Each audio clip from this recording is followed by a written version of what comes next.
Herkese salam. Bu günümüzü belə yağışlı hava ilə açırıq. Çox da məmnun oluruq. Buranı da çoxdan təmizləmirdilər. Nəhayət götürüb görürəm ki, təmizləyiblər. Mən günəşli havadansa yağışlı havanı daha çox sevirəm. Daha romantik və daha yaxşı olur məncə. Burada isə günortaya su bişirirəm. Bir həftədir ki, vlog paylaşa bilmirdim. Səbəbi isə qrip olmağımız idi. Ailəlicə qrip olmuşduq. Əslində qrip deyildi. Üçümüzdə də bir gün olmaqla dövr edəcək bir şəkildə olurdu. Mədə ağrısı falan. Bu da göstərirdilər televizorda ki, bəs salgındır. Covid-19'dan yaranan bir virusdur. Yəqin ki, olar. Qış gələndə, fəsil dəyişkənliyində mütləq şəkildə ailədə biri əgər çöldə işləyirsə, qrip mütləq olur. Ona görə də qorunmaq lazımdır. Xüsusən də Toğrulu qorumaqda çox çətinlik çəkirəm. Çünki Elnur çöldə işləyir və yaşadığımız şəhər də olduqca böyükdür, əhalisi də çoxdur və burada da hər tip insan var. Ona görə də burada biraz qorunmaq çox çətindir Azərbaycana nisbətən. Qrip səbəbilə artıq 2-3 gündür ki, heç birimiz adi çay belə içə bilmirik. Su ilə yaşayırıq. Ona görə də su bişirirəm ki, heç olmasa su yeyək və doyaq. Xüsusən də Toğrul immuniteti çox düşüb, qorxuram ki, bu yeməməzlik ona pis təsir eləsin. Amma bişirdiyim su bəyəndi və yedi. Buna görə də çox xoşbəxt oldum ki, o yemək yedi. Çünki həqiqətən çox narahat idim. Artıq uşaq 3 gün idi ki, yemək yemirdi. Ancaq şirin çayla ya da ki, adi şərbətlə idarə eləyirdim ki, ürəyi falan getməsin. Burada isə yağış dayandı, günorta. Uşaq yatıb durandan sonra biraz hava almağa çıxdıq parka. Toğrul da biraz düzəlmişdi deyə çox sevindi. Neçə vaxt idi ki, evdə idi. Qrip olduğumuza görə evdə idi. Bura bizim məhəlləmizdə yerləşir bu park. İstanbulda çox sevdiyim şeylərdən biri də burada yaşıllığa daha çox üstünlük verilməsidir. Toğrul atası ilə məşq eləyir. Mütləq bir şəkildə hər gün eləyirlər. Burada parkda eləyirlər və evə burada parkdan tələm-tələsik çıxırıq. Çünki yağış anidən başlayır. Bizə deyən lazım idi ki, sizə nə olub? Bu yağışda düşmüsünüz küçələrə. Bura bizim məhəlləmizdir. Orada tramvay xətti keçir. Bu da bunların dolmuşudur. Gəlirik, özümüzü atırıq məhəlləmizdə olan AVM-yə. Həm də mənə trench coat almalıydıq. Keçən dəfə gəlmişdik, tapa bilməmişdik deyənə elə fürsətdən istifadə eləyib, girib içəri mənim üçün trench coat alırıq. Biz gələndə burada insan yox idi, amma yarım saatdan sonra isə budur insan axını. Sən demə aşağıda imza mərasimi imiş. Hər hansısa bir adını xatırlamıram. Yazıcının imza mərasimi imiş. Burada da standlarda məktəb ləvazimatları və o yazıcının kitabları 50% endirimlə satılır. Ona görə də millət hamısı yığışıb bura. Yağışa qara baxmayıblar, gəliblər. Bu gördüyünüz AVM-nin adı Kale Center'dır. Burada Toğrul ətrafa baxır.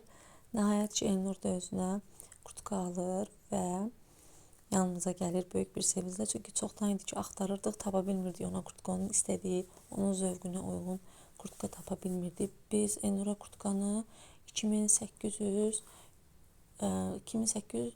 TL neçə kuruşa aldıq. O da hardasa bizim puldan 113 manat eləyir. İndi isə gedirik mənim üçün trench coat axtarmağa. Buradakı bütün outletlərdə və AVM-lərdə bütün markalar olur. Yəni heç bir AVM olmur ki, bəzi AVM-lər olur ki, yəni kəsad AVM-lər olur ki, orada bir çox tanınmış markanı tapmaq olmasın. Amma bizim məhəlləmizdə olan AVM-də isə hər biri var. Məhəlləmizdən 2-3 küçə aşağıda isə daha böyük AVM var. Orada isə bizim bu AVM-də olmayan hətta mağazalarda var.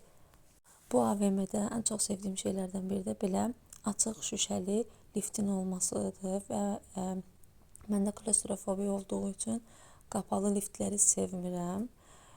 Burada biz düşürük aşağıya ki, biraz Toğrulla oynayaq, amma görürük ki, Toğrul acdır. Ona görə biraz oynayıb çıxacağıq yuxarı. Burada hər AVM-də uşaqlar üçün xüsusi alanlar var. Həmin alanlarda ücretli olanlar var, ücretsiz olanlar var. Ücretli olanlar əsasən Toğrulun yaşına qədər olan uşaqlardır ki, onlara məsələn orada olan baxıcılar, pedaqoqlar deməyim də baxıcılar ki olur, o baxıcılara pul ödəməklə uşağınızı o baxıcıya əmanət edirsiniz və gedib alış-verişinizi eləyib sonra gəlib uşağınızı götürə bilərsiniz. Amma belə atraksiyonlar ki var, atraksiyonlar 5 yaşdan yuxarı idi. Ona görə də Toğrula heç biri uyğun olmadığı üçün sadəcə olaraq elə belə baxsın deyə, biraz da hərəkət eləsin deyə hamısını da 30-durduq ki, bu da onun çox xoşuna gəldi. Videoda sevincindən də bəllidir. Atraksiyonların qiyməti də 100, 150, 200, 250 TL arasında dəyişilir. Burada çıxırıq yuxarıya ki, Toğrula yemək verək. Çox acı idi çünki. Elə yeməyi görən kimi necə yeməyə başladısa, biz də şoka düşdük. Özdəki Toğrulun ən çox sevdiyi yeməklərdən biridir. Kartofili ilə mayonezi çox sevir. Bir də kartoşkanı qəti şəkildə mayonezsiz yemir, yeyə bilmir. Öyrəşib artıq elə yeməyə. Biz burada Papayzda oturduq. Menü götürdük. Menüyə 2 burger, 8 ədəd nugget və kartofili, bir də 2 ədəd də Pepsi daxil idi. 2 ədəd də burger daxil idi. Cəmi 539 TL aldıq. Bu kombo menü də endirimdə olduğu üçün bu qiymətə idi. Əslində həmişə biz McDonald'sda ya da KFC-də otururduq. KFC-ni çox təəssüflər olsun ki, artıq 1 ilə yaxındır ki, bağlayıblar Türkiyədə. McDonald's-a da getmədik, dedik biraz dəyişkənlik olsun deyə Papayza getdik. Yeməyimizi yedikdən sonra düşürük yenə oyun alanına. Toğrul öz atasının əlindən tutur ki, sən məni mütləq burada 30-dur.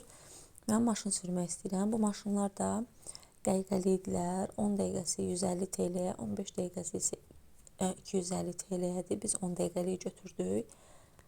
Nəhayət ki, qaydırıq evimizə. Günortaya ezogelin çorbası eləmişdim. Axşama isə Elnur dedi ki, hamısından az-az eləyirəm. Çünki niyə bizdə sveç olmayanda yeyilmir, atılır. Xoşlamırlar heç birini. Atası yeyir, nə də balası atılır ona görə. Ona görə də hərəsindən az-az eləyirəm. Günorta, axşam 2 dəfə yemək eləyirəm. Düylü yeməkləri isə plov məsələn, yaxud da makaron. Bu yeməkləri isə yox. Bu yeməklər qalanda da yeyilir. İndi isə düylü su bişirirəm. Düylü suba da nə qatıram? Əvvəlcə markovu, şirin bibəri, soğanı yağda qəşəng qızardıram. Sonra suyun içinə düyü töküb qaynadıram. Qaynamağa başlayanda isə qızartdıqlarımı əlavə edirəm həmən suyun içinə. Sonra da zövqə görə ədviyyatlar əlavə edirəm və bulyon əlavə edirəm. Təbii ki də biz mal əti bulyomundan istifadə etdiyimiz üçün mal əti bulyomundan mən də istifadə edirəm. Tökürəm içinə, qoyuram qaynamağa. Sonda isə nanə ilə göyərti də üstünə əlavə edirəm. Sonra da servis edirəm. Belə daha dadlı olur. Həm Toğrul, həm də Elnur subu çox sevirlər. Mən sub xoşlamıram, heç vaxt xoşlamamışam. Bu ikisi isə çox sevirlər. Mən də özümü ayrıca nuggetlə makaron eləyirəm, yeyirəm.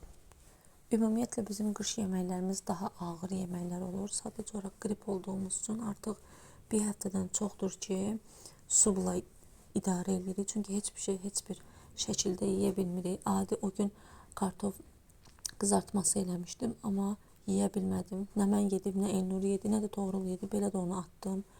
Ona görə də ancaq bir həftədən çoxdur ki, sub yeyirik ki, düzələndən sonra normal yeməklərə qayıda bilək.